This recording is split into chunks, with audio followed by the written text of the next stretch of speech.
a ray of light that will burn deep inside us. Haven't we been sliding down? What are the risks we take for it? What are the rules we'll pay for it? What are the lengths we'll go for love? Oh, for love.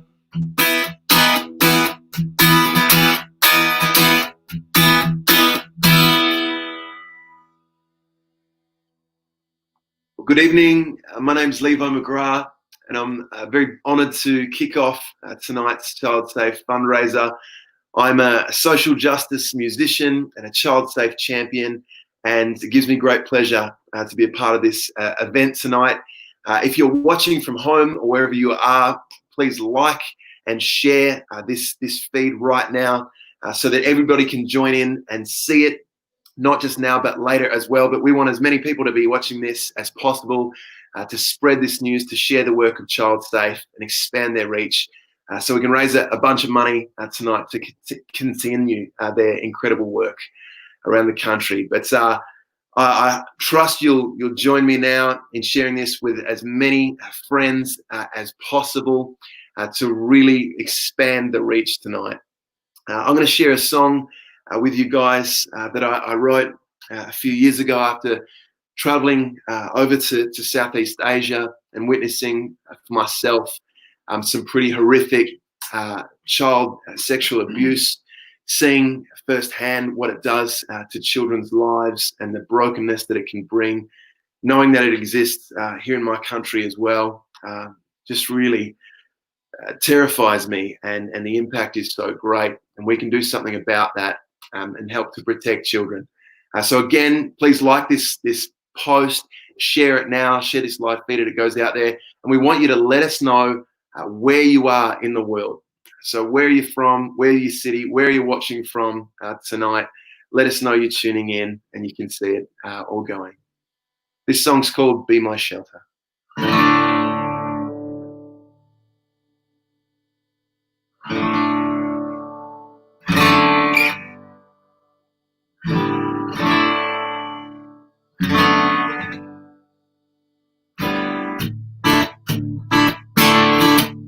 Somebody can be broken, somebody can be bruised,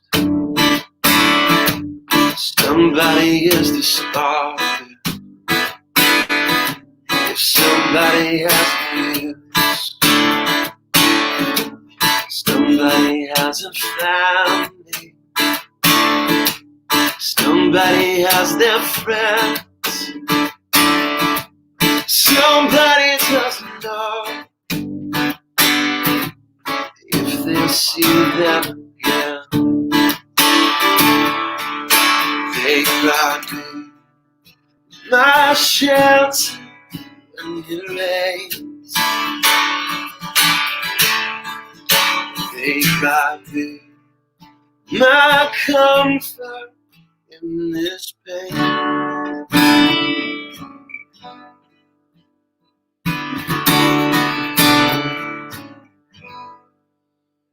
Wow, wow, wow, wow.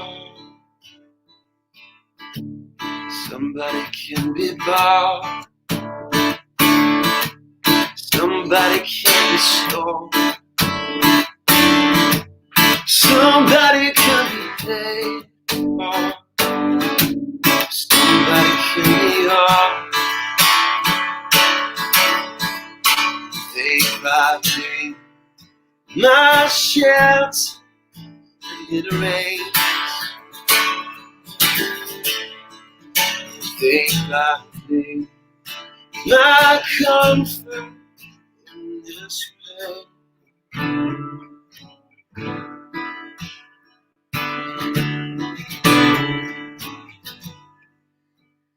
Oh, oh. Oh, oh,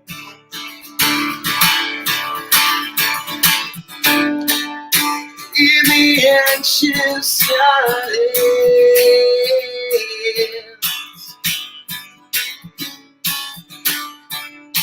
In the wake of the violence,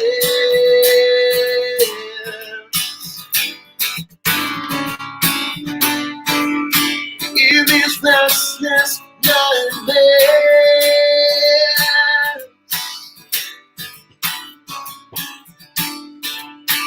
is there somebody out there?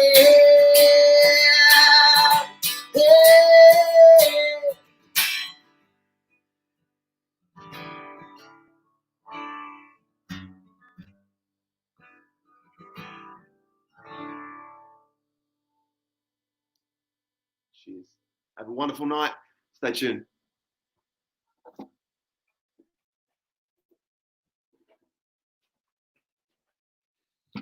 Hey everyone, I am so excited to be here. Let's give a lot of emoji claps for Levi McGrath. Woo! Yeah, fantastic. Thanks so much, Levi. It is wonderful to have you here, and I know how much of a big support you are for ChildSafe and being a ChildSafe champion. I'm just going to get in the shot here a bit better. Hey, welcome everyone. It's great to see everyone. Loving the live comments, loving what everyone's writing. Please make sure you tell us what country or what place you're from, where you're watching this. We know that many people are watching this from other countries and other places, but there's also people who are going to watch this after the live broadcast. And before we kick off and get any further, we just want to say welcome to the first ever online live ChildSafe fundraiser. Unfortunately, this year we couldn't actually be live, as in face-to-face, in both Brisbane and Melbourne. And so this is our opportunity to meet with our supporters and to get a larger reach so that we can continue to raise much needed funds for us, so we can help the children that we'll probably never meet but desperately need our help. I'm going to pause right now and I want to do an acknowledgement of country. And so one thing that is really, really important is that we acknowledge the traditional owners of country throughout Australia and recognise their continuing connection to the land, waters and culture. We pay our respects to their elders past, present and emerging. We want to make sure that that's a really critical thing we do. We know that wherever we're from, this is Aboriginal Torres Strait Islander land. And so what a privilege it is to be here today. Now, for those who do not know who ChildSafe is, ChildSafe has been around over 12 years. We are a not-for-profit harm prevention charity, and we work with organisations to prevent harm and abuse of children. We've designed certain tools and programs and services that we provide to help organisations put their legal requirements in place, but also to build a culture of child safety. We've helped organisations create over 260,000 there's 260,000 children in safer environments because of us, which we are really proud of. And that's probably a lot more than that, but that's what we can account for. And then on top of that, we wanted to let you know as well that we have, through this COVID time, we have focused a lot on parents and educating parents, getting experts in and helping them to help parents to make sure that they are keeping children safe as well, and giving them the tools to be able to do that. And also to keep organisations accountable for their opportunity and their responsibility to keep children safe, which is really, really important. So as I said, we are about making sure we're helping the children that we'll probably never meet but desperately need our help, because statistics actually show that in a room of 30 children filled with boys and girls, that statistic would say that 1 boy and 6 girls will be sexually abused in their lifetime. That's pretty alarming, right? That's pretty alarming that in our lifetime that could happen. So we want you to know that when you give tonight, you can help us to prevent this in the organisation we work with and will work with. and help us to keep educating parents with the tools to help keep their children safe. So that's what you're giving to tonight. I'll give you a little bit more information about that, but it's really, really important that you recognize that it's not just about ChildSafe tonight. It's actually about the children that we're going to be helping and that will be helped because ChildSafe were there. Now, there's a bit of housekeeping I want to get into tonight. So we want you to interact, right? We want you to interact, and the way in which we want you to interact is there's lots of emojis you can use. So if you feel sad about something, put a sad emoji. If you feel happy, put a happy emoji. If you're thinking, that one, I can't really do it very well, but make sure that you're able to do that. The other thing, we want you to comment. We want you to like. We want you to share. We want you to do all of those things so that we can get this out there as far and wide as we can so more and more people can connect. We also want to acknowledge that Rodney from PN Digital is behind the scenes working. He is the one that's going to be responding to comments. He's going to be giving us tallies for us. He's going to be doing a lot of things, and we partner with them to make this live happen. And we are so thankful to Rodney and his team for being able to do that. It's live right now on Facebook, on YouTube. And there's going to be times where I'm going to say, hey, Rodney, can you put this up or anything like that? So just know that I'm not just talking to a screen. I'm talking to a man behind the screen, and he's doing great things. Now, I want you to know that online is a little bit hard when it comes to getting pumped up and getting that. But we know that it's a greater reach. And that's where you come in. We want you to like, we want you to share, and we want you to tag this live right now. So hit share right now and do that. And invite some other people to come and be part of this. And from whatever country, wherever place you're from. And also you can go into the draw to win Zune Tunes with Nick Love cartoons, which I'll explain in a minute. I'm going to get him up in a moment, but I've got a few more things to talk about here.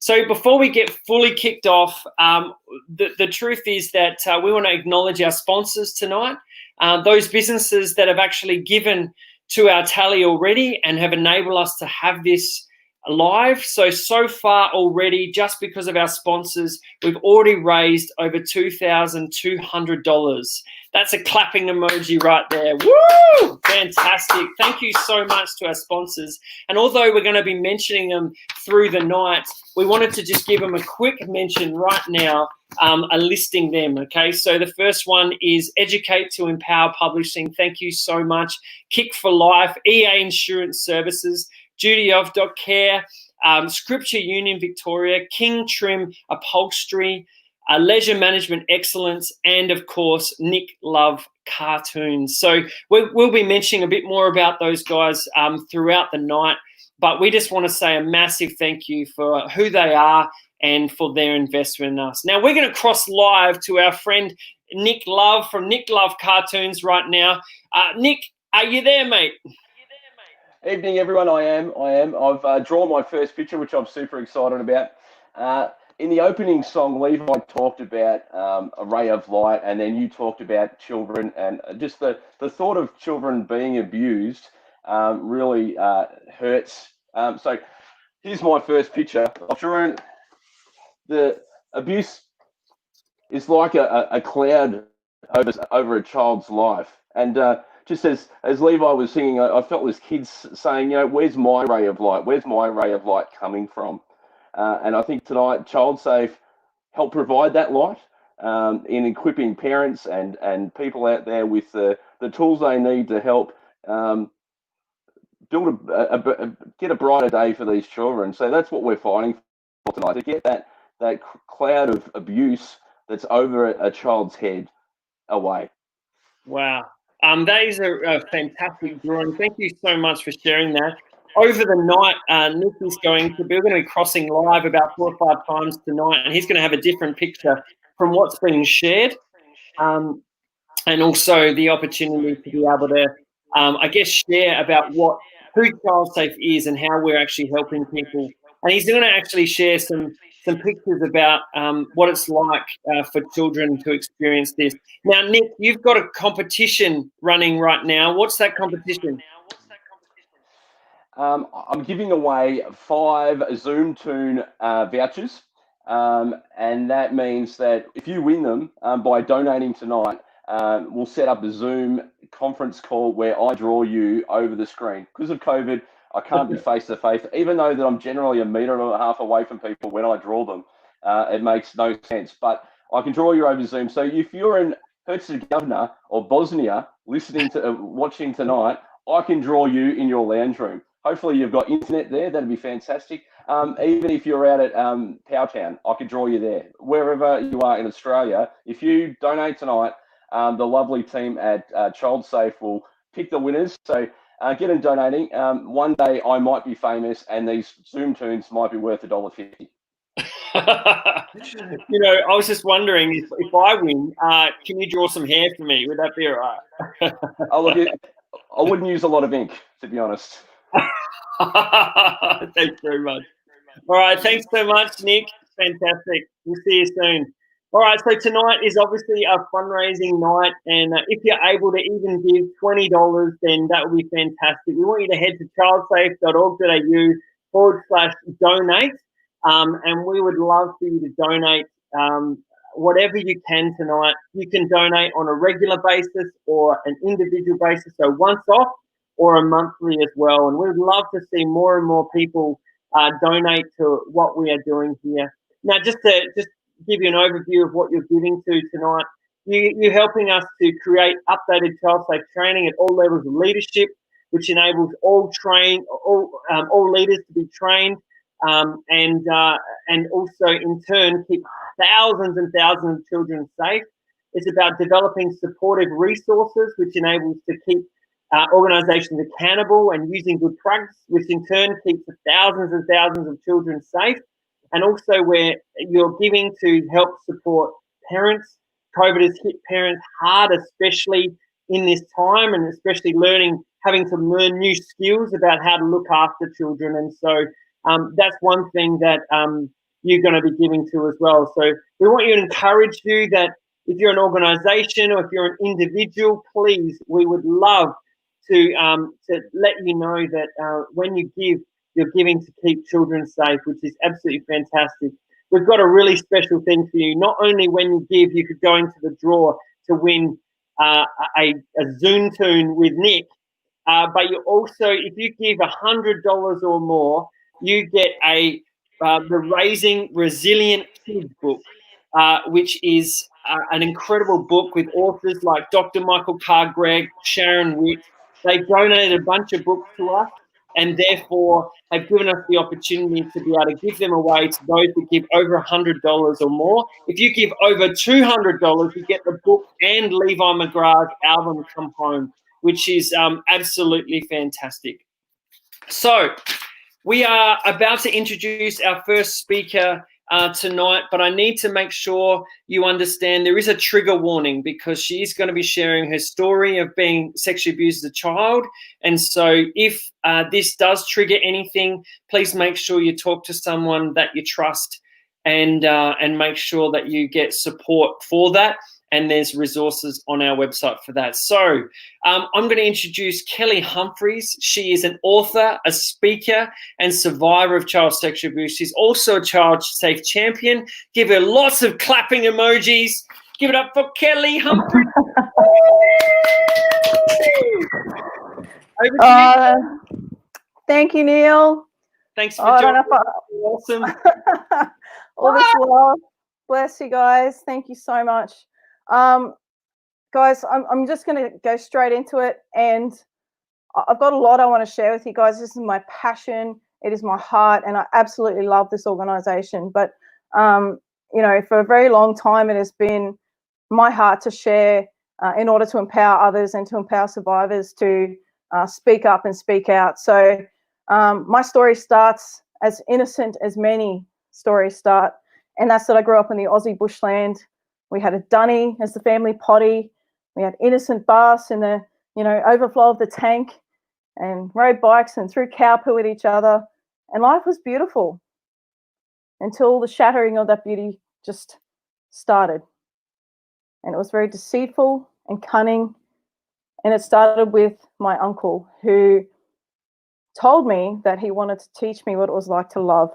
And he continued teaching me for another 7 years. Now, Ralph Waldo Emerson said, "The wise man in the storm prays to God, not for safety from danger, but for deliverance from fear." And in the middle of my worst storms, I would pray, and I would pray from the depth of my heart and from this absolute broken space that he would turn me into a bird so I could fly away. And I asked that if he would save me and he would deliver me from what was happening to me, that I would be better, that I'd be a good girl.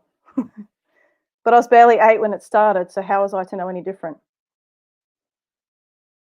My uncle built a web of unspeakable trust around my 8-year-old heart. And when I found the courage to speak up and justify my fears, I would say, "You know what, Uncle Bob? I don't think God would want this to happen." And he would say, "Don't you think God would want us to love each other?" See, I didn't know how to tell Mum and Dad what I was feeling because I didn't have a language around that. Our uncle was so heavily ingrained in our family. He not only betrayed myself, but he betrayed my mum, my dad, and my family, because that's what happens in grooming, okay? It's not just the child that's groomed. It starts at the family. And a lot of people don't realize, and a lot of parents will beat themselves up and they'll say, "You know, it's my fault. I did the wrong thing." But no, you didn't, because a perpetrator is cunning. And they groom the family in order to gain access to the child, and then they groom the child. That's how it starts. Now, I had a chance to speak up when I was 12. And this had happened from the period of 8 up until I was 12 years old. And it was consistent. It wasn't like every day, but it was every now and then, and that's enough. Once is enough, okay? But, you know, Mum was cranky, and she was really cranky, and I didn't know why. She's a slammer, and she was like slamming down the pots and the pans and in the dishes, and I was like, "Why are you so cranky?" And she turned around and she said to me, "Has your uncle ever touched you?" And in that moment, I absolutely froze. I froze in complete fear, and I could feel my palms sweating and my heart was racing, and I didn't know what to do. I didn't know, and I was like, "This is the time. This is the moment I get to speak." But I was so scared of breaking my family apart, and so scared that my family wasn't going to love me anymore. Not that they would ever do that, but we are taught and we are shown that to be quiet is safer, okay? Like if we speak up, maybe we're going to lose everything that we love, our family, you know? And so I got scared, and it was at that moment I just ran up the garden and I contemplated life, and at 12 years old thought, you know what? Maybe it's just better if I'm not here anymore.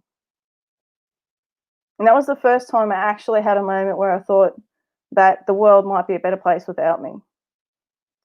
And a lot of survivors will go through that.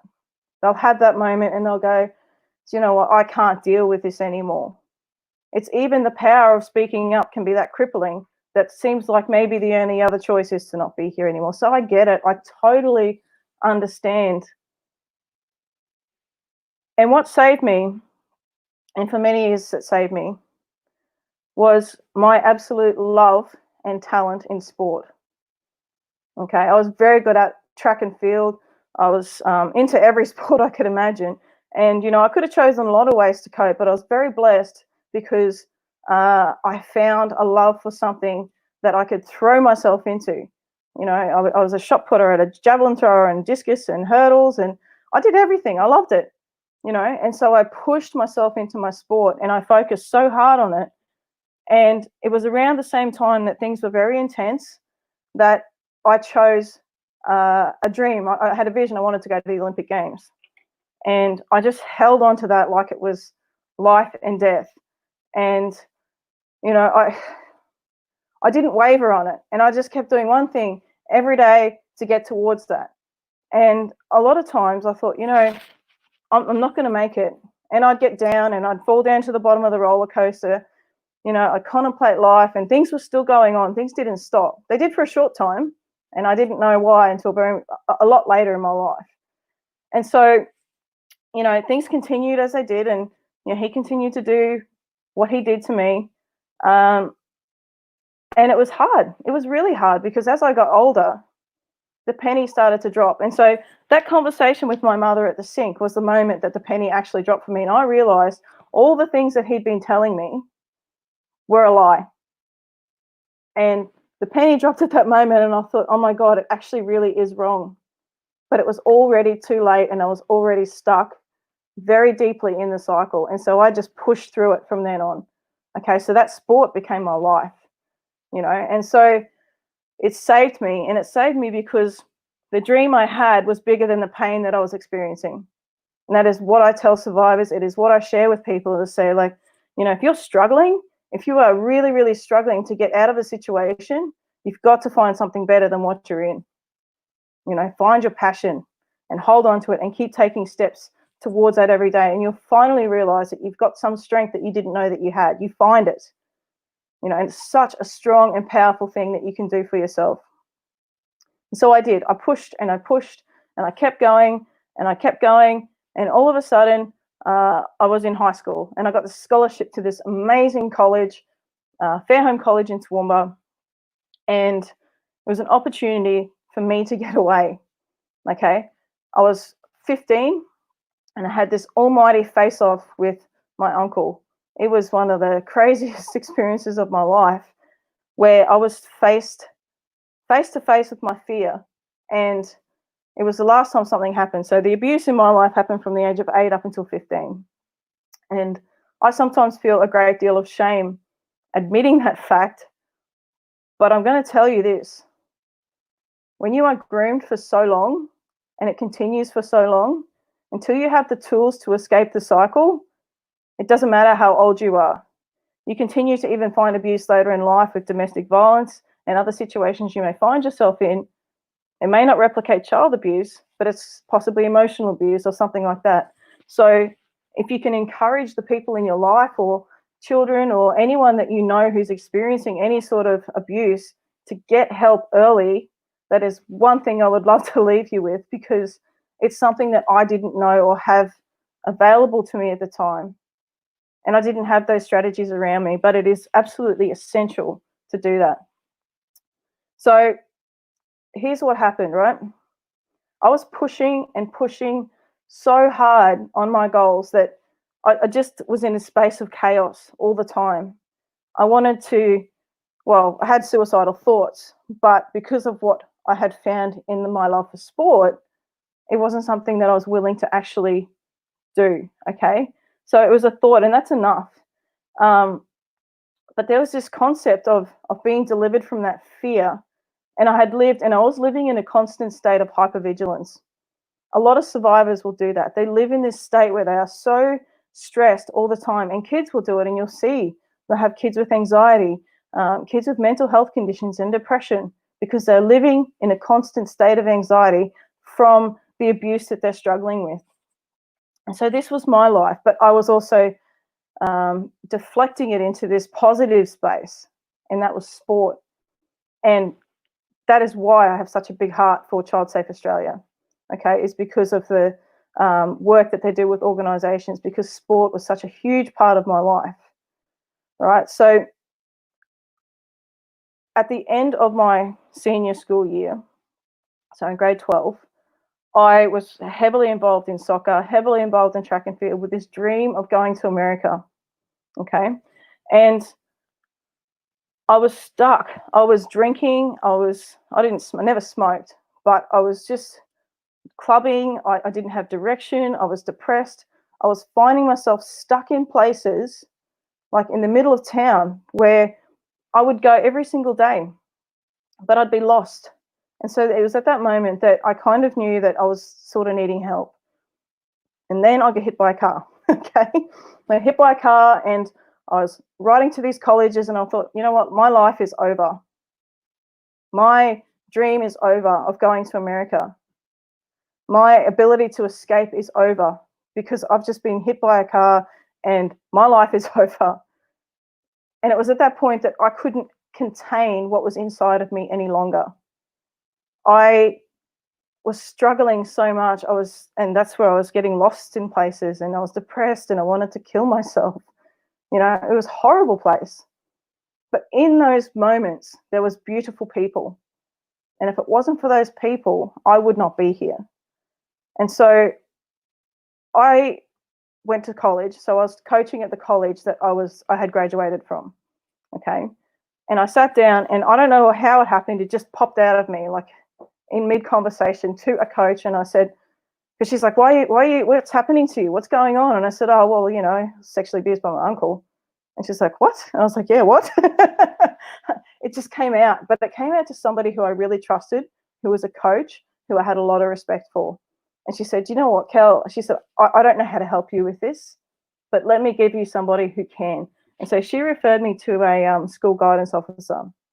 And I wasn't at school, but it was somebody I was familiar with. And she helped me to report to the police, okay? To cut a very long story short, okay, it was a coach who I spoke to and shared my story with for the first time. And because of that, I had to tell my parents, right? Because they didn't know anything. And I had to make a choice at that point that I was willing to leave everything behind and lose my family, because the fear hadn't left. The fear of it as a child that I was going to lose my parents and they weren't going to love me was still there. It hadn't left me. And so I made a decision that it was worth it, because I had a sister who was 10 years younger than me. And if you can do the maths, if I was 19 when I share my story, she's exactly 10 years younger, which is about the same time that the abuse started with me. So I had a very deep fear that something was going to happen to her, and I had to speak up. So I did. And I asked my parents to come down, because I lived in Toowoomba. They're in central Queensland. And I said, I've got to talk to you. And they came up with everything. I thought I was pregnant and all this sort of stuff. I was like, no. I've got something else, but I can't tell you on the phone. So they did come and they made the journey, and I spoke to them. And this is what happened. I started speaking, and I couldn't speak. I lost my voice. I started crying and sobbing. And it was my mum, and she looked at me and she said, it's your uncle. He did something, didn't he? And I said, yes, he did. And then we all just started crying. And she said, I never wanted anything to happen to you. She said, because it happened to me too, and I have never told anyone. So if I can encourage you, one, the power of your voice, it's the greatest gift that you can give to somebody sometimes. The power of speaking up sets other people free from their prisons. I didn't know what was going to happen after that. But it was that longing that I had since I was a child to be able to speak up and be safe to speak up. And she just held me, and we cried, and I just let go of all of those fears at once, because I knew that she was still going to keep me. She was always going to keep me, okay? But it was just a fear that I had, and it's a fear that all kids have when they choose to make a disclosure. They are so afraid to say, this is what's happened to me. This is my story. So we really owe it to our kids to provide safe spaces for them to disclose what's happening. And that is why I am so passionate about ChildSafe Australia and what they do, because if it wasn't for that coach, maybe I would have shut down again like I had many years before. The absolute incredible work that ChildSafe does in making places safe for kids, and I'm not just talking homes, I'm talking about organisations, because sometimes home isn't safe, right? Businesses and places and schools and clubs and soccer practice and footy practice and going to church, right? They're places that kids go where they meet other adults who they learn to trust, who they can speak to. And it's because of those adults that they disclose. And so we have to have good practices in place so these kids can learn that this person's safe. And so when they make that report, that person goes, do you know what? I've had some great training from ChildSafe Australia, and I know exactly what to do with this disclosure. I know exactly how to support this child. And so that is why I am here tonight. That is why I'm speaking. And I am a ChildSafe champion. And it's for that reason, because of my story, that I share. And I'm a walking testimony that you can get over it. Okay, some people say that, like, "Oh, just get over it already." I get that, and it sounds a bit cliche, but you can overcome, and you can overcome because you become resilient and you push through and you make a choice, even in the small things, even when it's hard, even when you don't want to get out of bed in the morning, even when you're totally petrified because you got to speak up about something and it hasn't quite left you yet. Making the choice every day to be brave, you can get to this space. And I'm not perfect at all. I've just done a lot of bloody work. Okay, and I've had to do that because it is my absolute passion, my conviction to break open these cycles of abuse through sharing my story. I have support groups, I have a website, I have blogs. I do everything that I can in order to empower other people to share and to speak up. But also because my heart is for this organisation tonight, especially if I can encourage you that if you've got some money laying around, forego that $5 coffee and throw it this way, because there's still a lot of organisations that need support from ChildSafe Australia. There's a lot of kids that need support. And again, we've been in such a drastic, unprecedented time with COVID-19. And these guys really, really do incredible work. And I'm not just saying that because they're like, "Oh, we're going to make you a ChildSafe champion and, you know, come and join us." They've actually become close friends of mine and they support me. And when you've got people who are in touch with their humanity, that they're willing to share, that they're willing to love you as a person, in spite of anything else, it's not just about the organisation. They really, really care about people. And so I wouldn't sit here and share my heart with people I didn't believe in that could really make a difference. So I say that. Now, thank you, Neil and Joe, particularly, because you guys have always supported me with everything I've done, and absolutely 100% grateful for that, because I can't do what I do without connections, without these amazing people coming on board and supporting me. So, yeah, Neil, I see you back again. Yeah, you're amazing. I mean, seriously, I just want to say thank you for sharing your story. You know, the reality is that your vulnerability and your honesty is what inspires us so much. You know, a lot of people walk around and they're just like, man, you know, there's there's statistics right now that says, like, if a child disclosed, only 1 out of 3 adults would actually believe them, even though 98% of people who disclose, children who disclose, it's actually true. And so what you're sharing is a story where you did disclose and one adult listened, and like you said, you just don't know who would be there. So I just want to say thank you. Thank you so much for sharing your story, Kel, and we're going to get you back for the panel. Let's give it up for Kel. Lots of clappy emojis. Woo! Thank you. Thanks, Kel. All right, so thank you so much. You are doing a cracking job. I want to just quickly let you know of the donations. I want to thank Dave from Emu Plains. He gave $250. Kirsten gave $10. Bob from Revsby gave $50. John from Box Hill South gave $250 one-off dollars, and it's just fantastic to see the tally going up. And soon we will tell you that tally. We're going to cross live to Nick Love Cartoons right now. What have you drawn, Nick? Oh, what a powerful story Kelly gave. It was just an amazing story. But here's the picture. There's that saying that knowledge is power, and I've drawn a picture of a book with the power socket, if you can see that there. Yeah. Imagine if Kelly's story hadn't been told. The power in that knowledge would not have been able to power her bright future that she has now. So if you think about it, when kids disclose their story, if they don't have someone equipped to hear that story properly, there's that disconnect between the book of knowledge and their future, if that makes sense. So I think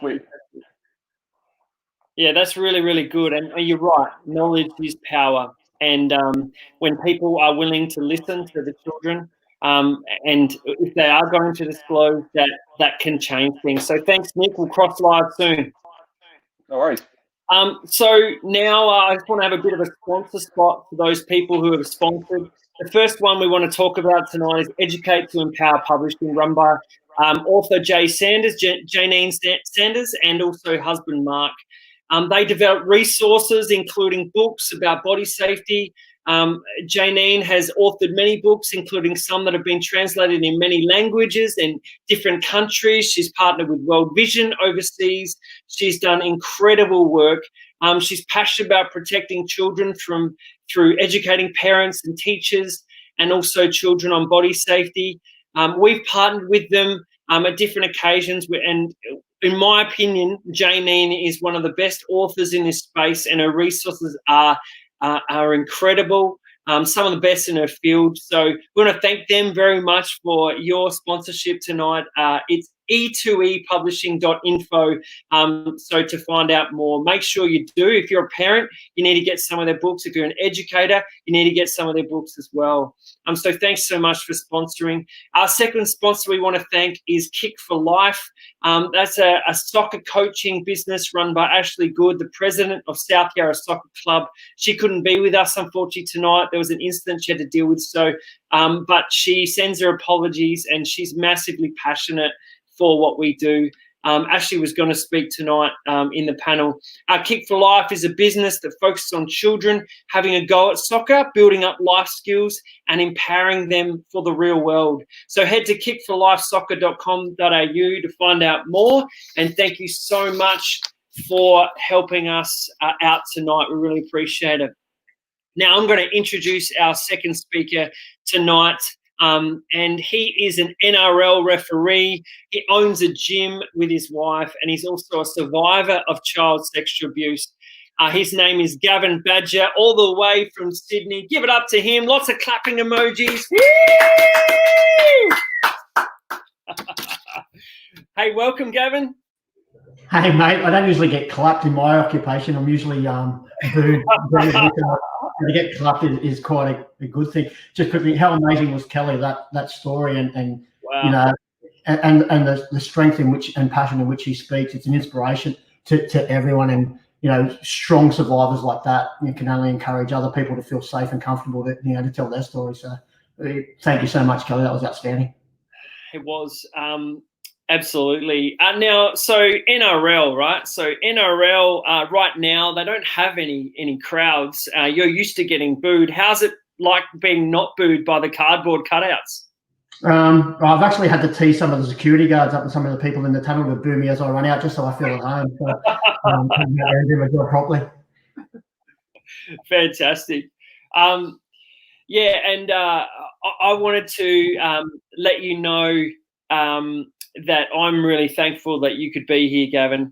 We met each other because Damien Ryder, one of our ChildSafe champions, he focused on his story as well, and it just so happens that you were around when he was doing a paddle over in Bali at the time, and you heard about us, and here we are today. So tell us a little bit about your story and why you're passionate about telling it.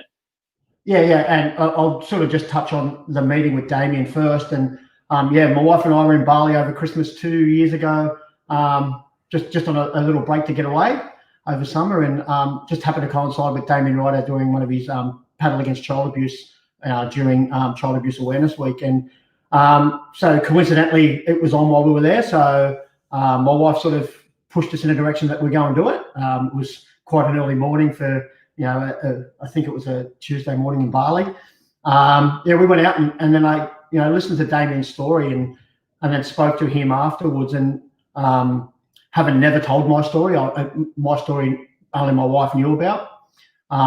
It sort of encouraged me to sort of, if I saw someone like Damien who is this, strong sort of, male figure, it sort of made me think, if this guy can tell his story, why shouldn't I with the small platform that I do have? So we went back to the hotel afterwards, and I sort of put together a social media post, just I was just going to post about, going out and trying to get people to support Damien. And I just kept writing. And the next thing I know, I'm pressing send on a tweet that sort of outed me as a survivor of child sexual abuse. Yeah, which was pretty scary and daunting at the time, because there was family members and that I hadn't told. So yeah, that was pretty daunting. But the response I got was outstanding, and yeah, it was, I even through that there was some media people that follow me on some of my social medias, and then so there was some stories in the papers and stuff like that. So that got the ball rolling. And then from there, I sort of thought, well, what do I want to do with this platform that I have now, and how can I do that? So I spoke to Damien and a few other people about, where I want to put some time and help and some causes. And you guys were the first people that Damien sort of said to me, this is something that I support and I feel is something that you could have some impact with. So that's our connection. That's how we got together. So yeah, just fortunate that I happened to be in Bali and that Damien was there doing his thing. Otherwise, who knows? That's amazing. And you did share on social media your story. What is your story, Gavin? Yeah, so as an 11-year-old, so as a young kid, I was a pretty out there sort of kid. I was I grew up in a household with five kids, single mum. So we were pretty loose and latchkey, and even at a young age, I was sort of walking to school by myself, and I was hanging out and doing it. In a different time, it was late 70s, so that's what we did. There was groups of kids hanging out and stuff like that. So I was sort of running around the streets a bit and stuff, but really good kid, happy, enjoyed sports, played sports. Similar to Kelly's story, I played any sport I could. Wasn't great at any of them, but I loved it and really enjoyed playing sport. So that was sort of where it was. And then with that, with having a mother with 5 kids and all the kids playing sports, it was hard to get people to sports and stuff like that. And so where my story sort of happens at 11 years old, a family friend sort of started to offer to help out, take me to sport, take me to football training, take me to these different events that I had. And that's where they got their opportunity to be alone with me, and that's where my story is, and that's where my sexual abuse happened. So 11 years old, had some pretty despicable things done to an 11-year-old, which changed my character and changed my whole youth. I lost my whole, teens and stuff like that. Was threatened after the abuse, was pointed to a cupboard in the corner of the room. Said, open the door, there was a gun in the cupboard, and said that, if you tell anyone, that gun's for you and your family. So as an 11-year-old, that's, terrifying. You're in fear virtually.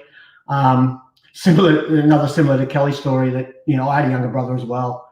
And so I was told that if I didn't, do these acts and stuff like that, well, I'll just go and get him. So there was also that on my mind as well, and trying to protect my younger brother. So yeah, my story doesn't go over a long period of time though, because for me, similar thing, I didn't find my house as being a safe place, so I just never went home. So I ended up being a bit of a street kid. So all through my teens, I just knock around the streets of Redfern and Waterloo, sleeping on friends' couches, sleeping in friends, the backs of people's cars and stuff like that. I still had a home to go to, so I had somewhere to go and shower, and I'd spend minimal time there.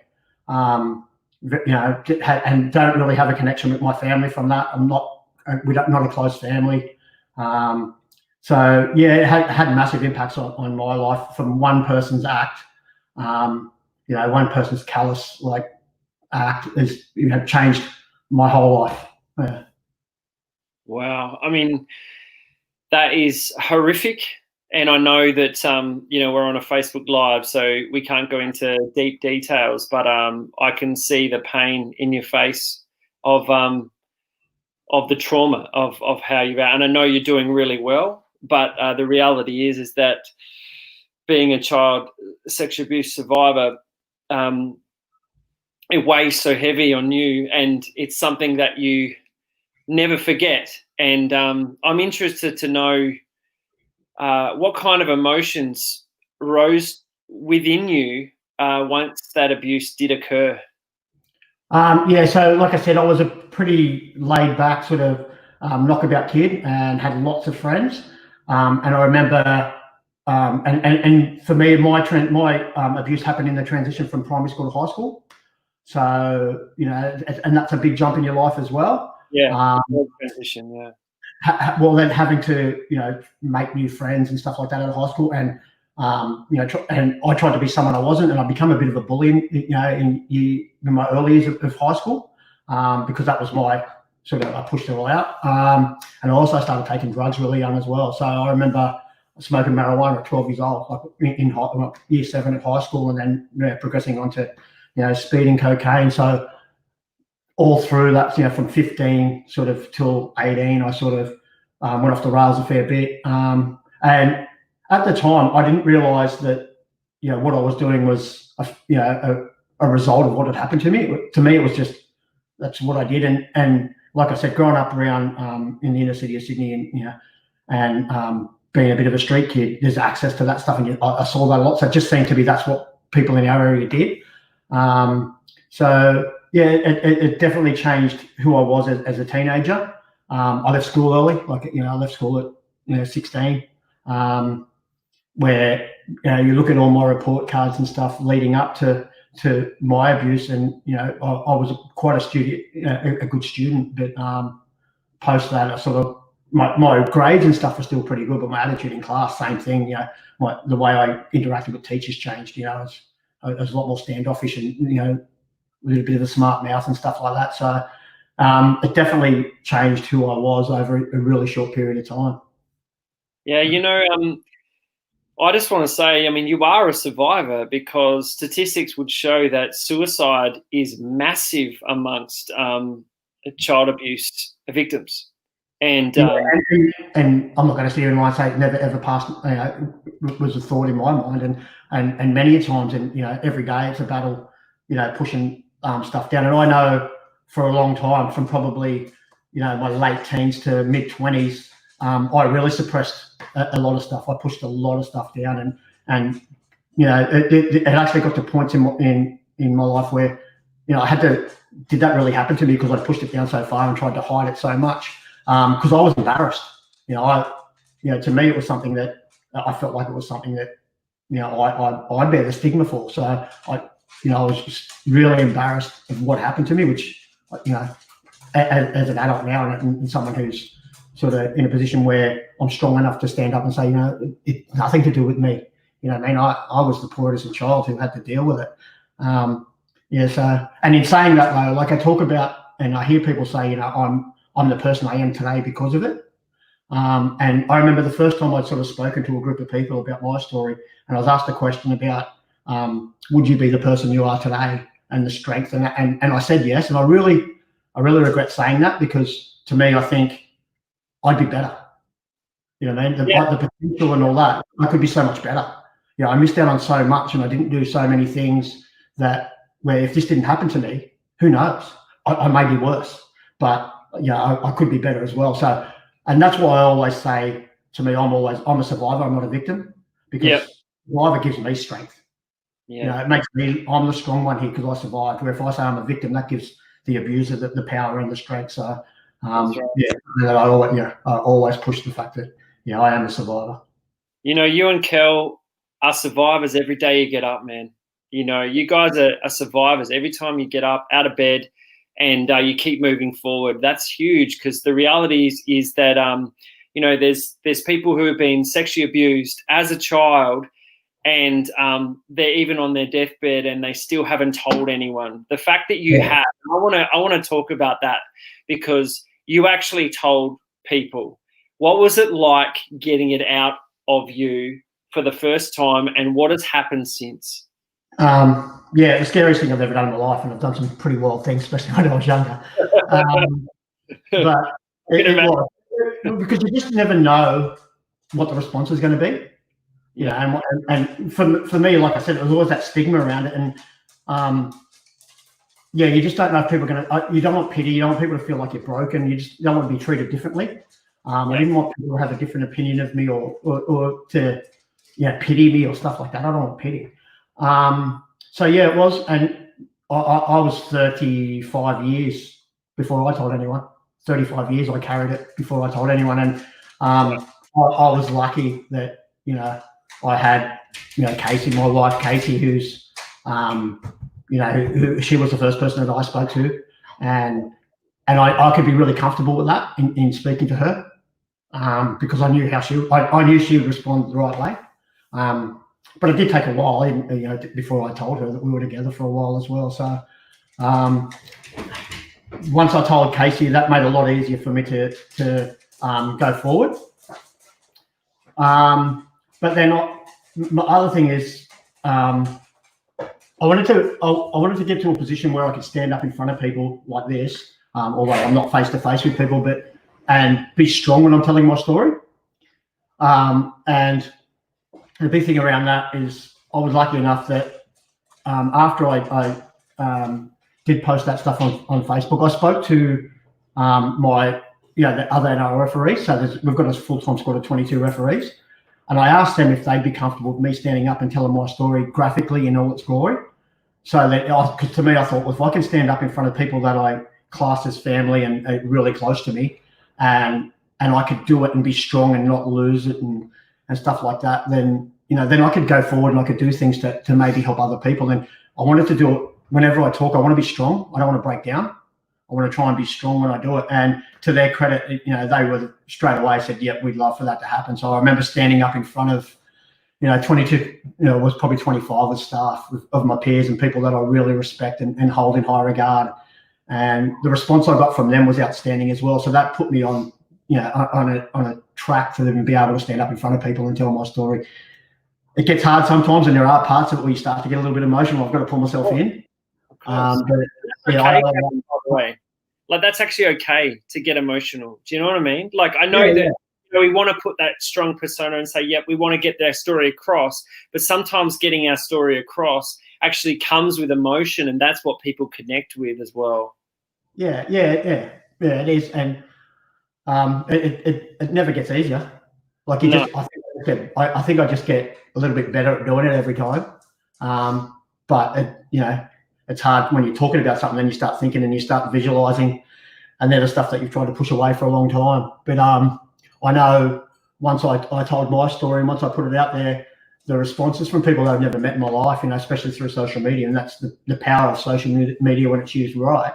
Yeah. I've had interactions and contact with people, many people now that I continue to contact with, and just might be just when they're down, they'll send me a message or whatever, and it could be just a thing that picks them up. And same for me, like I said, I'm fortunate enough that I've got my wife who's fairly strong, but sometimes you need to speak to someone else who's been through the same situation. So I've built a really good crew of people around that. There's some people that that are some high profile people as well that's still scared to tell their story, that now we're starting to get to a point where they're seriously considering telling some people as well that I've been dealing with. So I often talk about my career as a rugby league referee, and I've had a long career and done it for a long time, but my proudest moments are the stuff that I'm doing now. Wow, I mean that's so huge because as an organisation, we're passionate about giving people the voice to be able to share their story, because we know the power of when you actually share what's going on in your heart and in your life, the power of that gives to someone else to be able to open up for their story is so real. We know that if someone doesn't actually share their story, if someone doesn't disclose as a child, it takes around 25 years for them to disclose, and that becomes an adult. That's 25 years they're carrying that burden, that pain. You know what I mean? And it's a tough burden to carry, because it affects every day, and it can affect at different times. Like some days you have good days, and other days, and it's hard to keep it together. And it could be just the fact that sitting down watching a TV show and something happens in a TV show, bang, triggered. It could be, it could be a smell. For me, there's some smells and certain things, and you just go bang, back to it. As much as I try and suppress it, there's things that always take you back to it. And and it's hard every day where you've got to carry yourself and be this person. And especially for me in my occupation and that as well, it's all about you've got to have this certain sort of way you carry yourself every single day. And if you're down here or there, it can be. You don't know how people are going to then perceive you. So it's a pretty heavy burden, but you get through it. Yeah. Gavin, we obviously need to wrap up now, and I could talk to you all day, just like I could do with Kelly, and we've had so many chats offline. But I do want to ask you one final question before we get to our next spot. Why should people support ChildSafe and donate towards this cause? Because you have worked with a number of other different organisations. What is it about ChildSafe that you love so much? Just the fact that we're looking at, firstly, we're protecting our most valuable assets. We want to make sure that kids are able to live the life they live and be the best they can be, and not be interfered with, and have that taken away from them. And then, with ChildSafe, it's about getting in and enabling people to see the signs, enabling people to understand how to help, and making sure that, we get on this really quickly or before it's about preventing. We don't want to be always saying, oh, well, how do we help survivors? Yeah. We want to be helping survivors. We don't want it to be happening. Yeah. So the more information and the more knowledge that people have, the much better we are equipped to prevent, what is, probably the worst thing that can ever happen, to a young child. Well, Gavin, thanks so much for sharing your story, for being vulnerable, being real.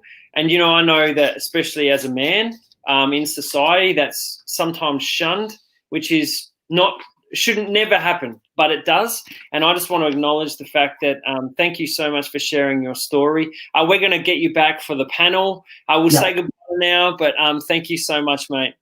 No problem at all. Thanks, Neil. Cheers. All right.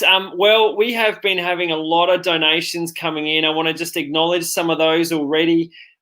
We've had $100 donation from Stuart, a $50 donation from Ben, $250 donation from Ben, from Rhodes, $50, Joe from Erskine Park, $50, Trevor from Kingston, $50, $100 one-off donation from Stuart.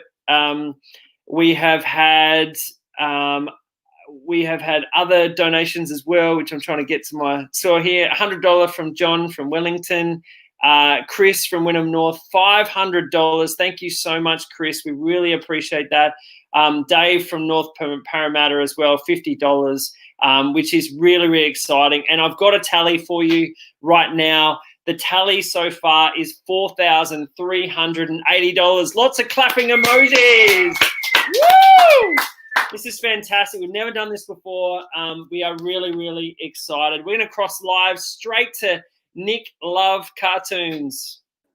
What have you drawn, mate? Oh, what a joyous bloke Gavin was. From the first moment I saw his beard, I just was full of such joy. So I wanted, a lot of the pictures were a bit dark. A lot of the content we're talking about tonight is very dark, but there is such joy when someone can get through this story and come out the other side. So I've drawn Gavin. People are actually cheering for him. He's saying I'm a survivor and maybe one day I'll umpire real footy. So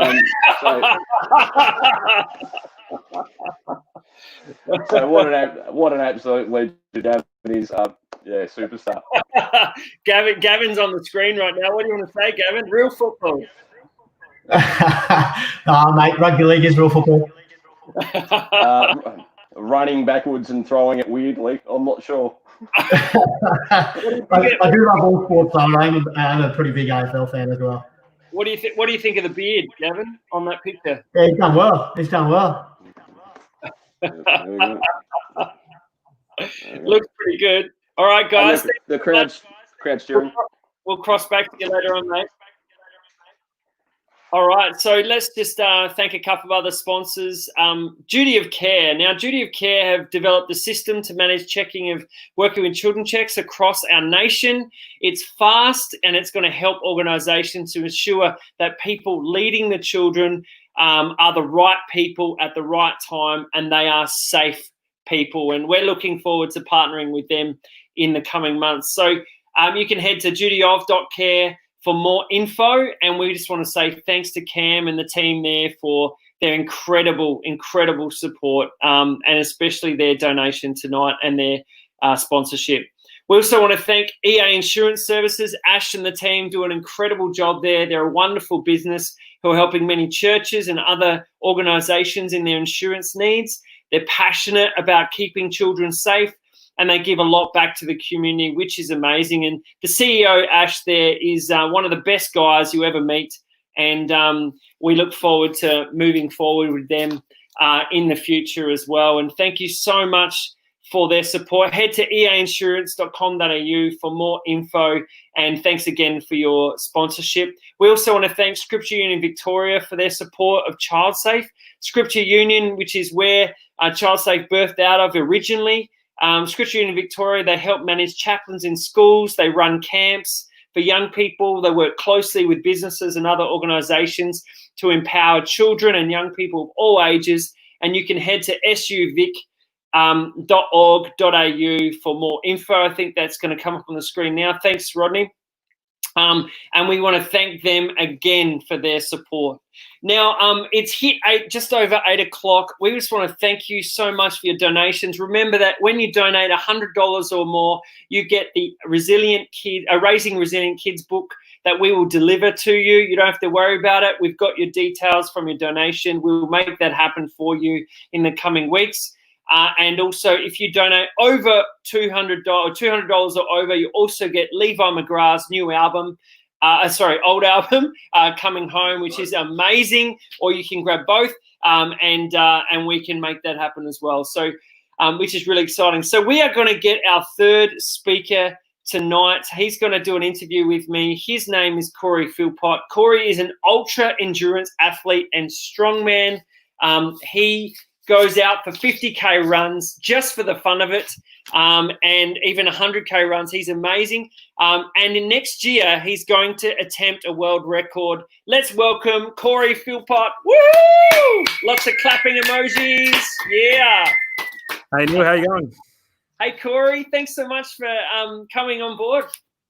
Thanks for having me, man. It's an honor. Hey, look, I can see all the weight stuff in the background. We know that you are training for something really cool. Can you tell us what world record you're going for? Is it for how many meatballs you can eat in one night? Oh, I wish. I probably could hold the world record for that if I tried. It'd be pretty cool. So in 2021, I'm going to attempt the world's strongest marathon.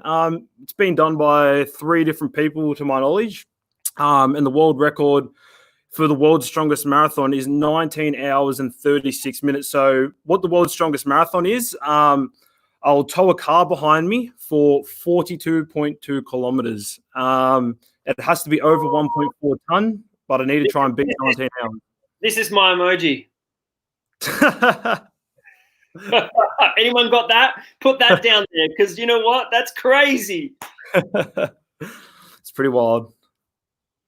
That's amazing, man. So 42.2, you're going to pull a two-ton car and just for fun, yeah? Is that right?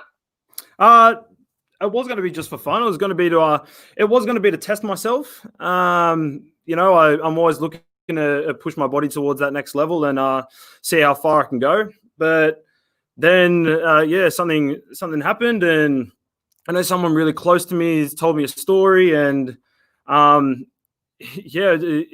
guess turned my life on its head, I guess I could say. So you've just heard from 2 incredible people, Gavin and Kelly, being survivors of child sexual abuse. Now, you are not a survivor of child sexual abuse. I want to make that very clear. Yeah. However, you know someone really close to you who is. When was your first encounter to realise how dire the circumstances are with child abuse in Australia? So probably about 6 months ago is when I found out this person that was really close to me had been sexually abused as a child. And I guess I was okay with it at that time because, they were okay. Nothing really seemed to happen. And something happened further down the path, which was quite triggering for this person. And that really started to play an effect on my life. And then I got talking to a mate, Dave, and he'd been through a very, very similar situation. And yeah, that's when we got talking, and we got talking about our great friend, Damien Ryder. And as I got keep popping up, doesn't he, Damien Ryder? If you're watching, comment. he comes up a lot, doesn't he? Yes, then I got started talking to him, and he guided me to come speak to you at ChildSafe. And it's just something that I guess since I first heard about child abuse, I had never really heard about much about it at all. And I guess that's what has made me so passionate after looking at all these statistics coming up. And I think it's just a big slap in the face of me going, holy crap, what is going on in our world? Yeah. And what was your first feeling when you that person that's really close to you, what was your first kind of feeling when you found out that she'd been sexually abused as a child? Angry. A lot of anger, because I have a lot of love for this person, and I was just built up with anger. To be honest, that was my first initial feeling. Once you talk about it, that anger's never going to leave me. Until the person that I love is fully healed. I guess I'm a very protective person, so this anger is never going to leave me, but I just need to find different ways to support this person and not lay off this anger that I'm feeling, which is something that tended to be quite difficult at the start. But now, as we talk more and more, and it's becoming not okay, but it's becoming better. Right. So, and you said to me in off live chats, you said that that person is still out there.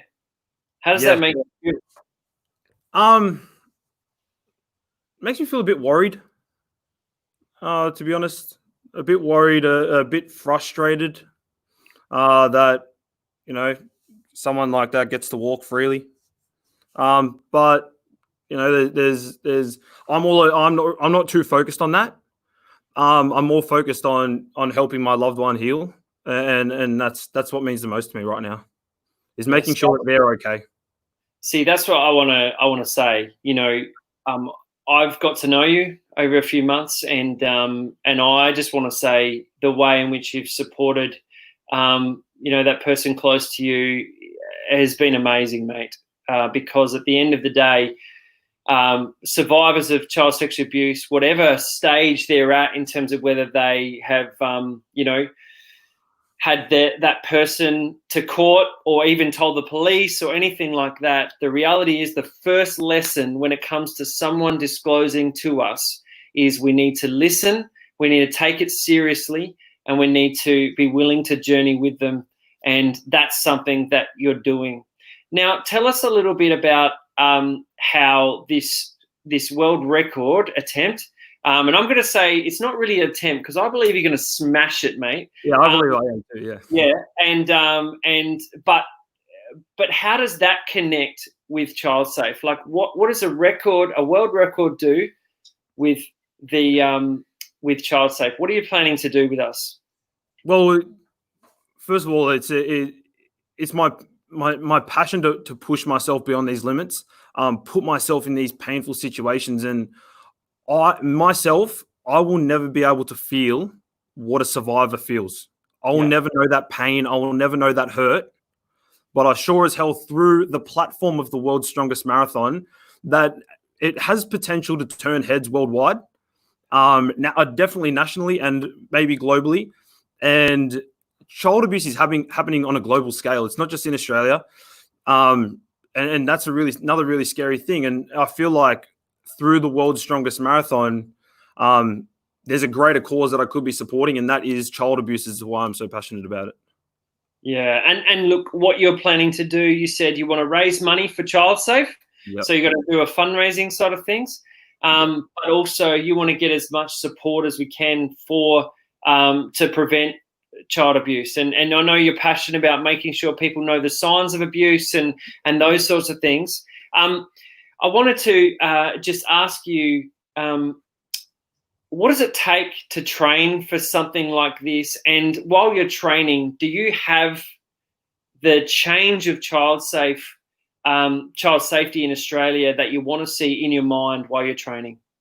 Oh, 100%. Because look, I'm going to give myself an 8-month training block for something that like this is myself, and so I want to be ready for it. But definitely, even when I'm not training for something like this, even now, I'm not even in my training block, but I never want to see someone go through what I'm seeing my loved one go through.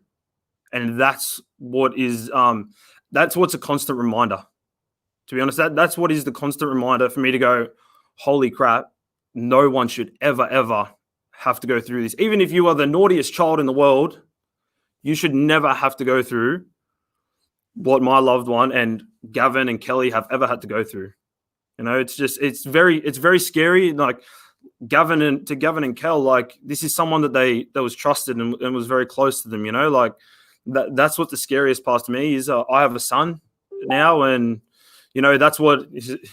You know, I don't want anything ever happening to him, God forbid. But you know, this is why I'm so passionate. I just need to spread the message, and you know what you're doing through ChildSafe is giving people the tools and the knowledge of how to see the signs and I guess how to overcome it if something is to happen. Let's talk about that for a minute. You and I are both fathers. I've got 3 incredible kids, and you've got 1. It's something I never really thought about, to be honest with you, when my kids were when I didn't have children. Like I didn't really think about child safety. I did when I was youth pastoring and things like that, but you know, I didn't really watch out for other kids, or like I just didn't have that kind of mindset until leading this organization. As a parent, has it changed your perspective now that you know a lot of these statistics? I know you spent a lot of sleepless nights looking at this stuff. What's happened in your psyche now as a dad? Well, like as I said before, before hearing this story from my loved one, and you know, before even having a child, I never even thought. Nothing ever came to my brain about child abuse ever, and it's because A, I wasn't exposed to it, and B, it was just never around. Like I never saw anything about it, so it never came to the forefront of my mind. And then once I started, you know, once I heard this from my loved one and started, you know, as you said, doing my own research, it blew me away. And every time I look at my son, I'm thinking, how could that happen to an innocent child that, you know, literally knows nothing about the world? You know, that's what the most scariest thing is to me. And it's just, all about protecting him, I guess. Making sure everyone is okay. That's right. And I think what you've hit on is that child safety is everyone's responsibility. Yep. You might be the dad of that child, but when you drop that child off at daycare at some point, then therefore it is that daycare's responsibility to make sure that they do everything they can to keep children safe. Yeah, would you agree? Yeah, 100%. Whether it be sporting club, whether it be a church, etc. And the truth is the Royal Commission into Institutional Response to Child Sexual Abuse, what that did is that took away a lot of the trust. You know, organisations aren't as trusted anymore. And as a dad, you can't implicitly trust an organisation anymore. You can't do it, because the reality is we can't do that anymore, because statistics will show that at some point there has been something. We spent a lot of time with one of the Royal Commissioners, and he said no organisation in anywhere, any type of organisation can ever say that abuse can't happen here, because it has and it can. And so, so as a dad, what sort of questions would you like to ask organisations to make sure children are safe? As we spoke about on my podcast, is that I ran around the football field as a young kid, you know, and now looking back at it, it's like, holy hell, like you were at a really vulnerable position then, just getting dropped at the Oval and staying there all day and kicking the footy with your mates. As a child, you don't really think much of it, you know, and you know, the questions I guess that I would ask an organization is, what are the plans that you've got in place to keep my child safe? What are the safety measures? Have you got, police check clearances for volunteers and all this kind of stuff? Have you got working with children's checks and all this kind of stuff? Those are the type of questions that I'd be asking any organization that I sign my kid up for. That's good, because we actually created a resource called 5 Safety Questions, and those 2 are actually on there. So well done. Yeah, okay. But what we found, the reason why we didn't, is because parents don't ask that question. They put their trust in the organisation. They expect their children to be safe, but the reality is that they are not always safe. And I think the thing is that you'll find, as you continue to get older with your child and you interact with other dads, the truth is that a lot of dads and mums don't know what their children are on the internet. Yeah. They don't know what they're on. They don't know even where they are sometimes. Like, it's an interesting world we live in, and we at ChildSafe are really passionate about educating parents, just like you, on how important it is. I want to finish this one other question with you, and that is, when it comes to signs of abuse and things like that, how important do you think it is that parents understand that? Oh, it's so important, and as I think we heard say with Gav, that the parents are not neglect. I don't know how the word to put it, but not that they don't listen, but they're like, nah, he couldn't do that.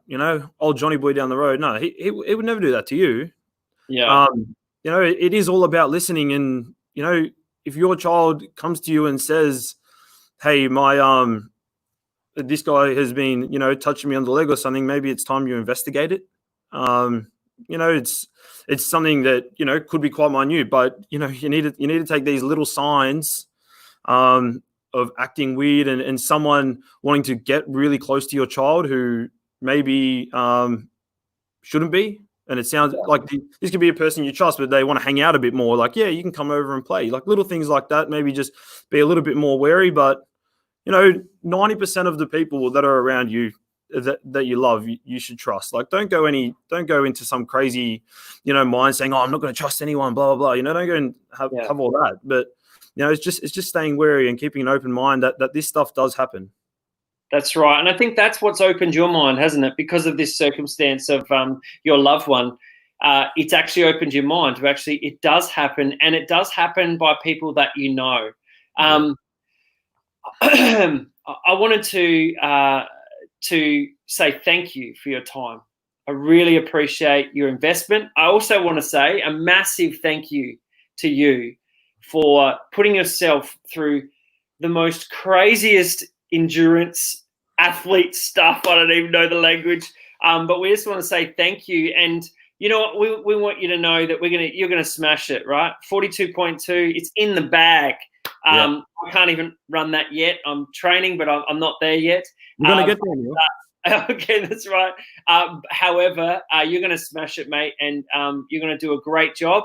And I look forward to partnering with you. We look forward to partnering with you, and especially with in respect to this event that you're going to be running. So thank you so much. And Nick has got a cartoon for you. I do. I've drawn Corey towing a Matchbox car. So someone's in the crowd going, "It's only a Matchbox car." It's a really heavy Matchbox car, and that Matchbox car represents the burden of a child, and that is really heavy. So whilst it's only a Matchbox car, you're towing more than just a car. It's the burden of all those children that you're trying to help. What a superstar. What a superstar. Thanks, Nick. Appreciate it, mate. Hey, thanks, Corey. Really appreciate it. And stick around. Keep commenting. I'm loving what you're saying in the Facebook feed. Cheers, mate. All right. We want to thank a couple of sponsors. We have got one question, and I neglected to say this at the start, but for this event, our target tonight is $10,000. That is what we're looking at, $10,000. And we would love to get there with your help. And we'd love to get some monthly donations as well, so we can continue to do those programs and develop those trainings and help those kids that we don't know and never will meet but need our help. I want to thank Ash $50 donation. Rosie from Avion, $50 donation. Jeffrey from Spence, $500 donation. Thank you so much. This person put E. So E, thanks for $200 donation. You're amazing. Ellie from St. Clair, $50 donation. Suzanne from St. Clair, $100 donation. You are flipping amazing. I'm allowed to say that. I'm going to anyway. I'm really excited by this. And let's see if we can get to that $10,000. And the next promo spot after the panel in a second, then we'll give another tally. Is that all right, Rodney? Yes? Okay, fantastic. All right, let's thank a couple more sponsors. We want to thank King Trim Upholstery. These wonderful people really wanted to support us after hearing from Corey, who just spoke then, and also Damien Ryder, what we do and how we are helping children. They're based in Sydney. They have 20 years experience specialising in restoration, custom marine, commercial upholstery using old school techniques and skills. So we want to say you need to head to Facebook, look up King Trim Upholstery, and make sure you support them because they are supporting us. We also want to thank Leisure Management Excellent, run by John. This business is making waves in the leisure centre space. Do you like that pun? Anyway, it's also they conduct training for staff at different levels, customer service, leadership development, and soon to safeguarding children training in partnership with us, which we are excited. We've developed a specific training with them to run in leisure centres because we know that that is a really important space to be in. We want to thank John for his amazing sponsorship and his support. We're going to throw to a really important video now. We have worked really hard on it with PN Digital, and it features Alex, a survivor of child sexual abuse.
Excellent. Wow. This is amazing video. Alex's story. Let's, even though she's not here, I know she's watching, so give her heaps of clap emojis. Thank you so much for sharing your story, Alex.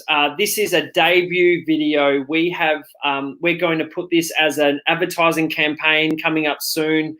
Rodney and I are going to develop that. However, she couldn't be here tonight. She was going to be on our panel, but seriously, what a story, yeah? What a story. And when we put that up, we want you to share that.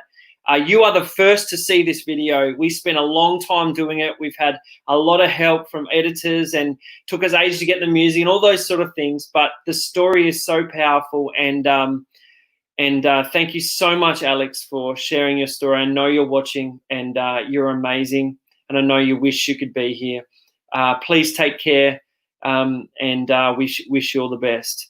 Well, tonight, our final segment, I know you've been waiting for this, is our panel. And we are going to introduce our panel in just a moment. But let me just remind you that your donations are making a huge difference. We thank you for everyone who's donating. You are doing an incredible job. We want to get to our 10,000 target tonight.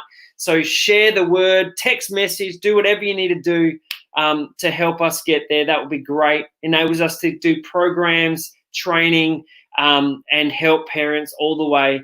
And obviously to help those children that we never know, we'll probably never meet, but really desperately need our help. We also want to thank again our sponsors and all those people who are doing great things. I want to take this opportunity to let you know that if you're an organisation who works with children, we would love to have a conversation with you. We'd love to partner with you and to make a difference with you, to help and create safer environments with you. We would love to do that. So please get in touch, info@childsafe.org.au, or you can just go to our website and you can find it there. All right, so we are at our panel now. I'm going to introduce our first speaker. Her name is Bethany, and she is 17 years old. She is a child. Hi, Bethany. How you doing? Going well, thank you. Thank you. Now, Bethany is a designer. We're about to bring out our new guides, and she has designed that. If you saw the picture of the promotion of this event, you can see that's her drawing. She's done an incredible job. Hey, Bethany, thanks for being here with us. We really appreciate it. I hope you're enjoying the night. Absolutely. It's been a privilege to be a part of, and it's wonderful to hear everyone's stories. Thank you so much. We're also going to bring back Kelly and Gavin. They're also going to be back on the panel as well. And I'm also going to introduce Aaron. Aaron is our host. He's actually in the room behind me, so I'm going to get out the way so he can get in. That's right. Aaron is the CEO and founder of Ultimate Youth Worker. He's had over 20 years experience in this space in child safety. He's worked in some government spaces and also council spaces and church spaces, and he's well placed to interview these wonderful, wonderful people. So over to you, sir. Thank you. Thanks for keeping around, everyone. It's been mind-blowing just sitting here and hearing all the stories and seeing what people are saying on Facebook and the like. And I just want to thank you all for the time that you've given so far. Bethany, can I start with you? You're 17, as Neil said. You've been involved with ChildSafe for a little while now. As you've been listening to this stuff tonight, what's it kind of brought up for you around the need for child safety training and support out there? Yeah, well, it's definitely an incredible reminder that it is really important. And I can speak from the position of someone who's both a participant in programs involving children and someone who volunteers as a part of that. And yeah, it's definitely really important to me to know that organizations have my best interest at heart and that they care about me. And yeah, just to know that I'm valued, that's definitely very important. And not many people my age are probably aware of that. So, and you're right. I don't think the average teenager is aware of the training and that goes on in the background to keep them safe. But so spot on the need for places like ChildSafe to be doing the training of teachers and sports clubs is really important. Thank you, Bethany. Kelly, I might move to you now and ask a question. As you told your story, I don't think there was any of us in the room here that were anything but fully engaged. Your story is amazing, and the way you tell it is really something that went straight to my heart. So thank you for that. Question I've got for you here is, what motivates you all these years on now to see change in this space? What is it that gives you that motivation? Yeah, I could probably spend a really long time answering that, but I guess quite simply, it just comes down to not allowing anybody to experience what I have. And I know it's going to happen because we can't stop child abuse. And that's the most unfortunate thing. And I just want to be able to say, yeah, we're going to stop it. We're going to do this. And it's never going to happen again. But that's not realistic. And so the best thing that I can do and the greatest gift that I can give is myself. It's my experience, my vulnerability. It's the lessons I've learned. And yeah, it hurts. And I know, Gavin, you know, you've only just started sharing your story, but as you do get stronger, like, you will open up such incredible pathways for people to connect with you and heal. And that's been my journey. It was very hard to speak the first time, but this amazing thing happens when you start to speak, is people just connect with you because they're like, oh my God, that's my story too. And it's that which keeps me going. It is the people that I know who learn, who start to heal, whose journeys change, whose lives change. And yeah, like I said, it gets hard, but it's because of those things that I continue to do what I'm doing. Great. Thanks for that, Kelly. One of the points that you mentioned when you were giving your talk was when you started to have that conversation with your coach and the support that they gave you then. We were chatting about it behind the scenes, and that's one of the key reasons that the ChildSafe's around, to give coaches and volunteers and that in sports clubs the ability to be able to have those conversations. Can you tell us a little bit around what it was like for you to have your coach really connect with you and have that conversation and encourage you? Yeah, I just think it comes down to the fact that she was a safe person, and I really liked spending time with her. And it was, I don't know so much that it was, I knew she would do something about it. It just came out. To be honest, the situation was just that it just fell out of my mouth. It just couldn't stay there any longer. And the fact that she was able to acknowledge, and I think that's the biggest thing for anyone who takes a disclosure, is to acknowledge it. Because as bystanders, or people who are outside of the child or the person, even an adult who's disclosing, sometimes we get this like bystander silence where we go, oh, I don't actually know what to do with that. It's okay if you don't know what to do with it, because it's huge. When somebody trusts you with that information, you've got a choice to make. And if I can encourage you, if you are hearing something, just don't dismiss it. Don't be the person that dismisses it. Say, do you know what? I acknowledge you. I appreciate that you've shared that with me. I actually don't know how to help you, but I'll support you in the process. And let's go find somebody together who can actually, you know, help us further. Like, don't abandon them. Don't get freaked out. You know, yes, it's going to be scary, but they've trusted you with something, and it doesn't matter if you can't help them, but just be willing to sit with them in that space until they can get that help. Thanks, Kelly. It's so true. We've got 2 ears, 1 mouth. We don't always have to use the mouth. We can use our ears. Right. And a lot of the training that we do is around how do we support people to listen, because sometimes we want to just dive in and fix things, and that's not necessarily what we have to do. We need to be able to build that trust and build that relationship. So thank you for that, Kelly. Gav, I might jump over to you now and talk a little bit about sports and sports clubs. You've been around sporting clubs your whole life, and there's such a culture within sporting that we're tough, we do our own thing, we hold things together.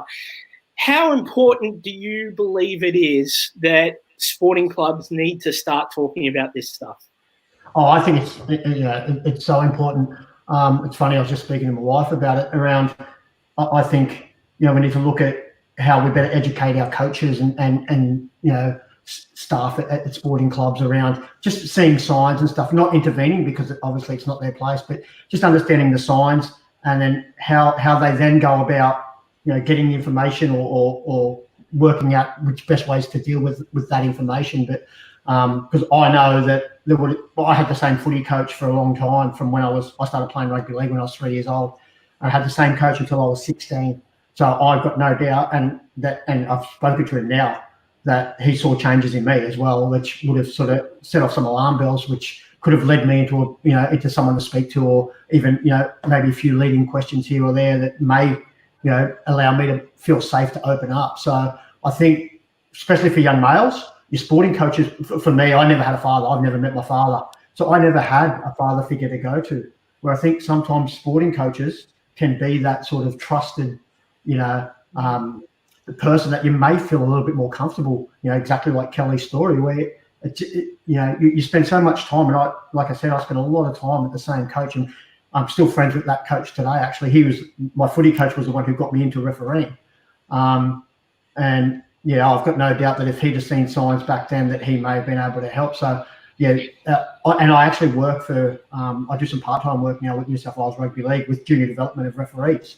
So I work with 16, 15, 17-year-old referees. So it's something that I'm starting to look at in our organisation at New South Wales Rugby League and saying, well, how can we make sure that we are better in this space? I know that everyone in our staff that has anything to do with anyone under 18, we all have to have our working with children check. But how do we go further on that? How do we coach our coaches into understanding and seeing the signs? Because it is a stigma to talk about. People don't talk about child abuse. People don't think about it. So it's something that we need to put at the forefront, especially when we're dealing with vulnerable kids. Thanks for that, Gavin. And I think you hit the nail on the head. Corey said this earlier. Kelly said this earlier. Even within your story, this was said that child abuse, and particularly the abusers, use their power and position to keep people quiet. And it is something we need as a community to be able to have a conversation about, because it gives young people, children, the opportunity to speak out and to ask questions. You touched on this. On the flip side, flip side to that as well, we go in and educate our sporting clubs better. A lot of the times, the coaches and managers of football clubs can be the abusers as well. Exactly. So if we have an organisation that's better versed in seeing the signs, we may also be able to stem that as well, because another coach or someone else can say, wait up, that doesn't feel right there. So if we're educating people on it, hopefully we can get better results. Which is a great segue to the question that I had for you, which is how does the opportunity for conversation, for this to be talked about in a space like a sporting club where there is that culture of silence, how is it going to be helpful, not just to the children who may be abused, but to other people who might, as your coach did, notice some changes? I think there's a huge responsibility on us as adults, especially male adults, to take away the stigma. I look at it the same as the mental health space. For a long time, if you were a professional sportsman, especially, take away the rest of society, there was a stigma around anything to do with mental health. You were seen as weak, or maybe a bit of a weakness in the team if someone was to come out and say that they were struggling mentally. And now it's quite accepted, and we're really having a lot of open conversations around mental health. And I know in our organisation, we've now got a sports psychologist who's on staff with us for us to talk to when we're having any issues around that. And I think that's where we head with this. So people like myself, starting these conversations, I think maybe we get to a point where we start to open up that dialogue around that this is a problem that we're pushing aside and we're trying to hide, on par with mental health and stuff like that, where let's take the stigma away from it. And off the back of that, it's around, if someone says something to you, and Kelly spoke about it before, it's about believing what you're told until otherwise proven different. A lot of times kids will come and say something and it might be a bit out of whack or it might be a bit strange and you're not sure what they're talking about, but it's about believing that child, because kids don't make this stuff up. A lot of time a child will go to an adult, it might not be their parents because but they may go to an adult and that adult dismisses them, so I won't go again. So it's about if the kid comes to you and you have some concerns, it's about talking and believing that kid and showing that kid compassion, so that they then start to feel comfortable in opening up to adults around someone who's being inappropriate to them, because I think that's our biggest problem, that a lot of times a child will go to someone that they sort of trust that's not their parents or whatever, and because of the stigma around it or not wanting to believe that someone that may have done something like this, it sort of gets pushed aside and you sort of brush that person get off. So we need to make sure that that's not happening. Thanks for that, Gavin. One of the key standards or principles that's in most of the child safety spaces in Australia at the moment is the voice of the child, listening to the voice of the child. And it's one of the key cultural concerns that we work with lots of organisations around dealing with. How do we actually get organisations, people, coaches, educators, pastors to hear the voice of the child in this? And Bethany, I might ask you, how within your spaces, whether that's school or out, other areas, have you noticed that people are talking about this stuff or engaging with it? Yeah, so I think there's definitely a massive need for people to talk more about child safety in many different forms, and I think something that can definitely help that is to have people who are setting a great example. So yeah, knowing that, letting kids know that they are safe, just trying to be, for me personally, trying to be someone who other kids can talk to, and just trying to set an example and do the best I can in that. Yeah, great. Do you see anywhere where organisations can work better in this space? I think it really does come back to just opening up a discussion and talking about it. And we've seen, as was already discussed before, we've seen that mental health issues have become more discussed and people have started to talk about that more, but child safety is a massive thing that really isn't always spoken about anywhere near as often as it should, considering how prevalent it is, as we've seen in the statistics already today. Yeah, definitely just talking about it and opening up conversations with friends about how we can support one another. Thanks for that, Bethany. Final question for everyone to jump in. What's one piece of advice you'd give a coach or a teacher or a parent who is seeing those little signs, those little things in behaviour that are changing in a young person? What would you give them as a tip for how to have that conversation? Yeah, I can speak to that firstly if you like. I just know, because in my experience, not only with what I do, but the number of disclosures I've taken and my own personal experience, the worst thing a parent can do is to become angry, okay? So I just encourage any person who hears somebody disclose any type of sexual abuse, you must make the space safe. And that's to make the child or the person disclosing feel calm and non-judgmental, like a non-judgmental safe space for that person. Because Gavin, I think you mentioned it earlier, and I 100% agree, is when a child comes to you and they start to share, if they feel threatened, they're actually going to shut down and they won't share again.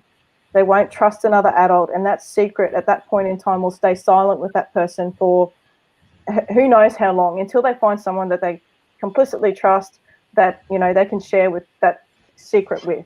And so we owe it to those sporting clubs, the coaches, to empower them to be able to take disclosures in a safe way, so that these kids can actually get the intervention that they need at the time that they need it. And that's as early as possible, before the abuse continues, before the offences continue, or before it even starts. And that's why we have to have these conversations. That's why this education must exist. So, yeah, make it safe. I know that if you're a parent, you're going to want to say, I'm going to kill him, I'm going to do this, I'm going to do that. Like, you're going to want to say these things because you're angry. I get it, but please don't do that. Okay, this is the one opportunity that your child has come to you, and they are trusting you with everything that is in them to believe them. That's the biggest thing. Believe them, acknowledge what's going on, stay open with your questions. Don't lead them, because if you need to report this, leading them can actually destroy everything for you. Just say, tell me more about that, then get help, okay? Get help straight away. Thanks for that, Kelly. Gavin? Yeah, I'll take it on a little bit of a different track. For me, like my probably biggest, I've got two sort of pieces of advice. Is one, that you should be preemptive with this stuff. So you should speak to your kids, like parents and that should speak to their kids about, consent and stuff like that, and what is consent and what is, appropriate touching and what isn't. And I think there's at any age you can start that, because once a child knows what is and what isn't acceptable, it's much easier for them to then come to you and say, well, we spoke about this. This is what this person did to me. So I think we need to make sure we have those open conversations. Kids are smarter than we think. We don't give them the credit that they're due sometimes. So educate them around, consent. And the other thing is, don't force any time of physicality between people. Like, we often see, aunties and uncles come over and there's a young kid there who doesn't want to go to, I'll go and give your auntie a kiss. And we're forcing kids to be in situations that they are uncomfortable with. So it becomes like an accepted thing if it starts with go and give your auntie a kiss and the kid doesn't want to. And then, where can that lead to? Because the kid now feels like they have to do things that they're not comfortable with. So not forcing kids into situations that they're uncomfortable. If the kid doesn't want to give auntie a kiss that day, don't force them. Next week, the kid will probably run up to that auntie and give them a hug and a kiss. You know what I mean? So they're the two sort of the things that I sort of try and push the most with my friends and that who've got young kids around, don't force kids to be, in that situation, and educate the kids. Let them know that this is and isn't appropriate. Right. Bethany, would you like to add anything to that? I just echo what's already been said. That it's just so important to listen to the people around us and be picking up on any sort of messages they might be telling us, whether that's verbal or not. Thank you so much, everyone. Thank you for the words of wisdom. Hopefully we can all take those on board and help the young people that are around us to feel safer every day and feel that they have a voice and they have people in their corner. Thanks so much. I'm going to hand it back to Neil now. Cheers, everyone. Hey, thanks so much, Aaron, and thanks so much, panel. You've done a cracking job. You are awesome. That was absolutely amazing. Thank you so much to you, and we really appreciate you guys for what you've given up. And hey, let's give a massive clappy emojis as well. We're going to cross live to Nick Love Cartoons. I think you're muted, mate. Here you are. What have you got for us? Oh, look, I was just picturing as the panel was speaking and stuff, what it must look like or feel like for a child to be going through abuse and through that dark spot. They'd feel the shame, they'd feel despair, they'd feel that broken trust, they'd feel they've been in prison, they've been caged by their circumstance. But what does that feel like? What does that child feel like when they're being heard, they're being listened to, and they're on that road to recovery and they're coming into the light? So I've drawn this child jumping for joy. It's come out of his cage, from his cage of circumstance, and coming to the light, and it's into a brand new day.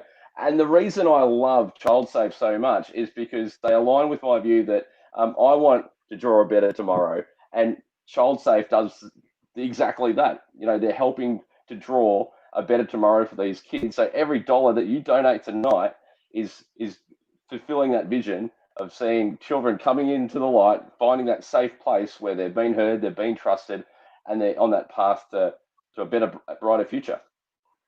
Awesome. Hey, Nick, thanks so much. That is a fantastic drawing. Those people who have donated go into the draw to win these Zoom tunes where Nick will do a Zoom like this and draw you, and he'll even put hair on if you want to. So we will get in touch with that. We'll give Nick the details of those people we've chosen, and we will then he will get in contact with them to get that happening. Let's give Nick a massive hand. Thank you so much, Nick. We really appreciate what you've done. And everyone, be the key to a brand new day. Yeah, absolutely. All right, we want to thank more donations are coming in thick and fast. Belle from Kingsgrove, $200. Thank you so much. Stuart from Mudgiraba, I can't pronounce that, but $200. Thank you. Cassandra from Abbotsbury, $100. Thank you. Sue and Rob from Burnie, $25. And also Walter from Narrabeen, $200. Kerry from Mania, $50. Karen from Victoria, $200. Wow, Joel from Brayside, $500. That is just such an amazing. Thank you so much. Every donation counts. Rodney, SNA Stairs donated $500. So that is Corey's business. Corey works for that business, and they have got on there, supported us, and donated $500. And also I've got a total so far. We just had another $25 from Sky as well that tipped us over, and our tally is now a massive $9,015 right now. I want to see if we can get this to the $10,000. Now, just quickly, we're going to bring Kelly back because she has something really exciting to share with us. Kelly. Hey guys, how's it going? So I was going to mention this earlier when I spoke, but I forgot to turn my stopwatch on, so I forgot. But guys, I am an author, and I have written a book about my story. So it is Unscathed Beauty. And for this week only, what I'm going to do is for every book ordered off my website, that's www.kellyhumphreys.com. Look at that. I'm going to donate a portion of that back to ChildSafe Australia. So if you're looking for something that is not only going to empower you, see, I've worn a lot of hats when I wrote this book, and it's not only from my perspective, but it actually shares parts of my mother's story and really goes into the heart of what's happening in child abuse, but in a way that is not confronting. Like I've not actually read a child abuse book from front to cover. Okay. Wow. So a lot of people have commented, and I'm not saying this because I want you to buy my book. I'm saying this because this is what people have said, is that it's very uplifting. And for a child abuse book to be uplifting, I don't know how I've managed that. That's a, amen moment. But it is just to present something to you that's profound and difficult in a way that is able to be easily understood. So a lot of people have gained a lot of knowledge, a lot of insight from that. And, that's my gift to the world. That was my challenge I set myself, and I've done it. Writing book 2 now. But yeah, I wanted to share that with you. So you can get that from my website. But for the next 7 days from today, any books that are purchased from my website, a portion of that will go back to ChildSafe. So get buying that book, guys.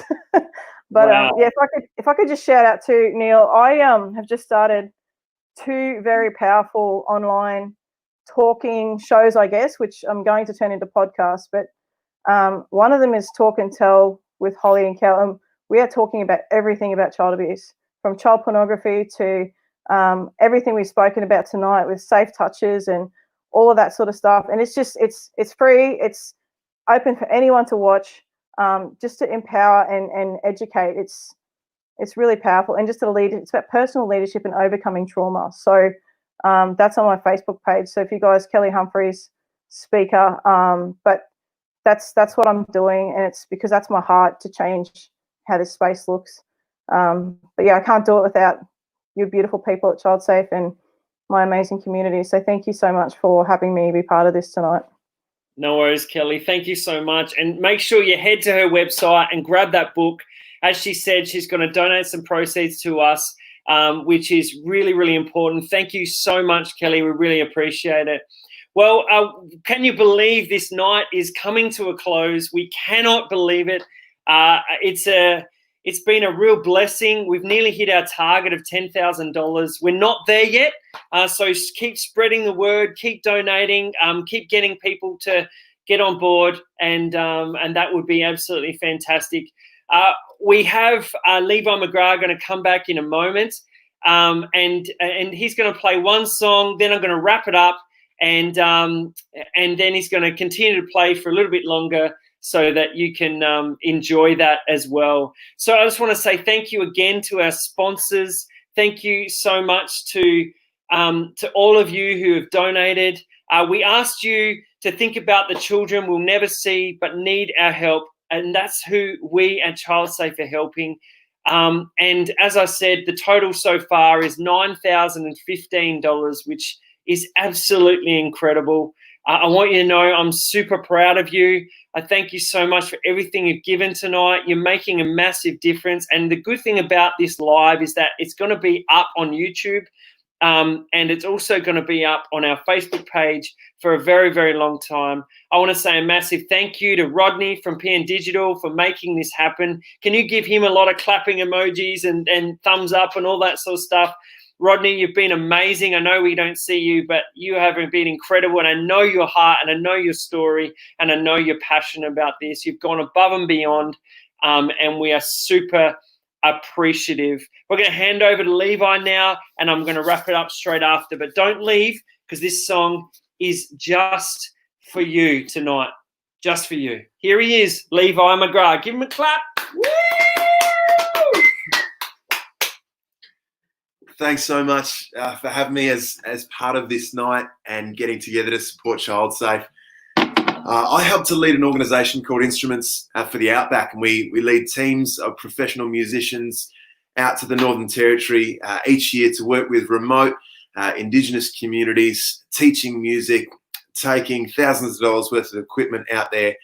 And we're a really proud partner with ChildSafe. We came on board a couple of years ago to make sure that we were up with government legislation, to make sure that we were aware and equipped with the best practices to keep children safe as an organisation. They gave us such security, such a feeling of knowledge and power to go and do what we do. So one of the best ways tonight, if you have not made a donation already, one of the best ways that you can get involved is to actually sign up and become an actual partner with ChildSafe. If you run a footy club, if you run a netball club or a gym, if your organisation comes into contact with children, get on board. The training, the material that they pass on is just fantastic. It's easy to follow. It's easy to design some policies that will help to keep children safe. And we've heard it's such an important thing tonight. I'm going to share this final song with you. It's about not giving up. It's about those that have really struggled in this life and been through hell and wanted to just pack it all in. But it's about surviving. It's called Love Wins.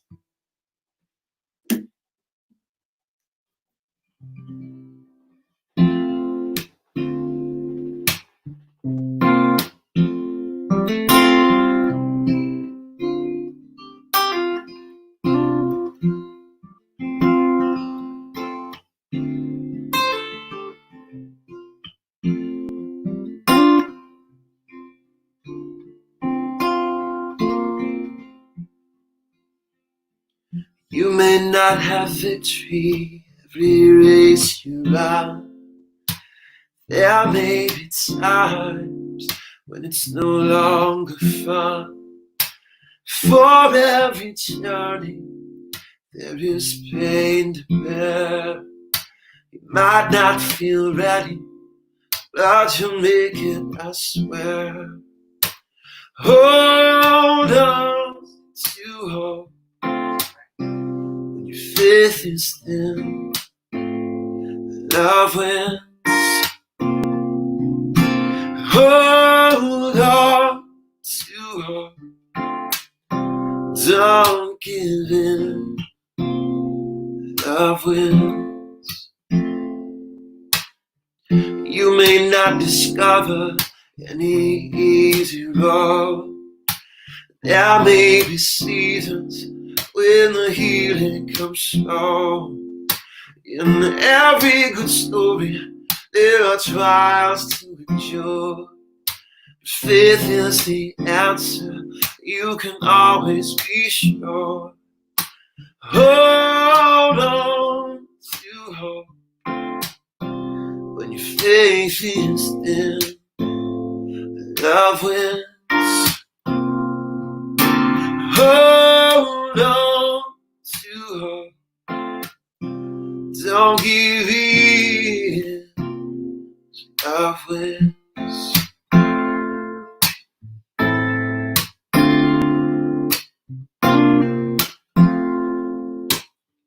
There comes the healing when you're just about done.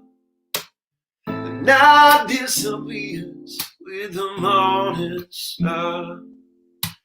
Gone are the mountains that stood in your way.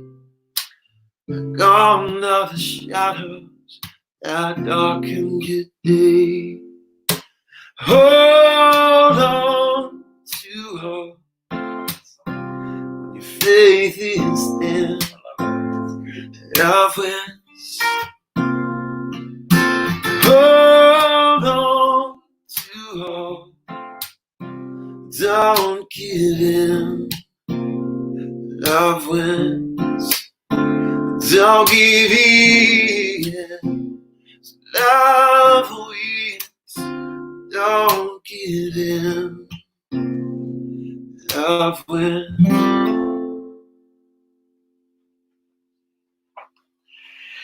Fantastic. Thank you so much, Levi. We're going to hear a little bit more from him straight after this. Once again, I just want to thank you so much. We've got a couple more donations that have come in, which is great. I have had someone say that for some reason they can't donate, something's happened or whatever. We are getting lots of donations anyway, but if you are having that problem, please email us at info@childsafe.org.au. Rodney, can you just chuck that up? info@childsafe.org.au. Email us, and so we don't miss out on partnering with you. info@childsafe.org.au. If for some reason it's not working, I'm not sure why, but we are getting donations. We had Sean from Glenbrook, $100. Thank you so much. And that's just amazing because that's a connection that has been made through Corey as well. We once again want to thank you for your support, for all of the one-off donors and also the monthly donors as well. You can donate $10 a month, $20 a month, whatever you want to, because that ongoing donation helps us to be able to do that. We've seen another donation come in, Shanti and Cooper, $25, which is just incredible as well, which I'm not good at maths at all, but it's about $9,140, I think. Yes, let's go with that. $9,140. Woo! Yeah! Fantastic. That is so good. You are so amazing. We want to thank you as well for helping us to continue to create safe environments. You know how important our organisation is. You know that COVID smashed us hard, and but we know that we can survive and we can move forward and we can continue to do great things together. So from wherever you're watching or from wherever you will watch, because I know there's going to be heaps of people that watch after that couldn't make it, thank you so much. Have a great weekend and good night. And over to Levi, and you won't see me again. Levi's going to play a couple of tracks, and you can keep donating, keep supporting, keep cheering. And I want to say thank you again to everyone who spoke. You are amazing. Take care, guys.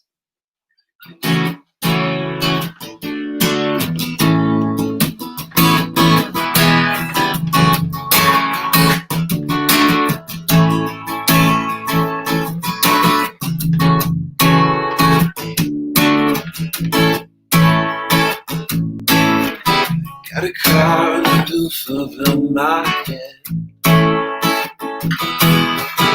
New clothes and a blanket on my bed. Even got a room for the salvation side. None of it is made me satisfied, yeah. Share the love, give it all you got. Share the love, every single drop. You can't take a thing to the next life. If we got enough, we'll be alright. While we holding on so tight. Love knows no limits. We learn to love. Love knows no boundaries. Love knows no limits. We learn to love.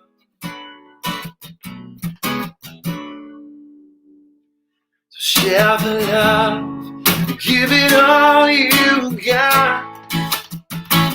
Share the love, every single drop. You can't take a thing to the next life. If we got enough, we'll be alright. While we holding on so tight. While we holding on so tight. While we hold it, you can't take a thing to the next life.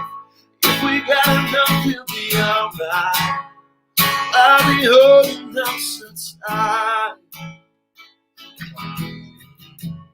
While we holding on so tight.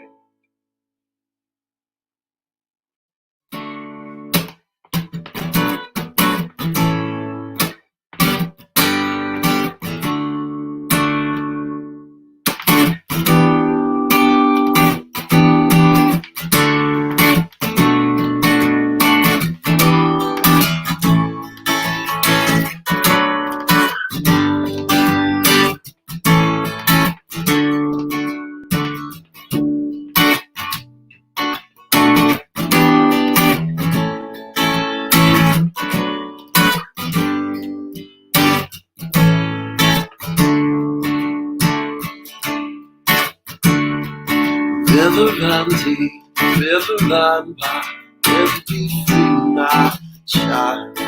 River just sleep, hear when you cry, river be peace, my child. Don't let no one tell you what you gotta do. Don't let people tell you what you have to do. Don't be blinded by the lies and all the noise. I'll be there to help you make a better choice. So river run deep, river run wide, river be free, my child. River just sleep, hear when you cry, river be peace, my child. You can speak love, you can bring happiness, you can be a light, shining in the darkness.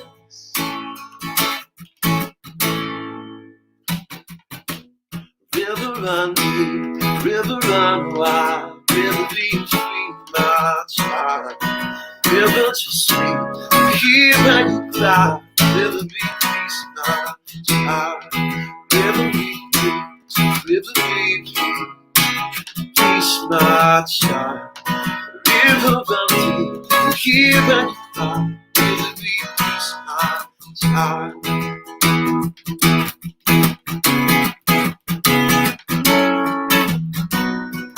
River run deep, river be free, river be peace, my child. Thank you so much for being with us tonight. Hope you really enjoyed the evening. Go on, make a donation tonight. Let's get to 10 grand. Why not? We're so close. Bless you all. Have an awesome evening.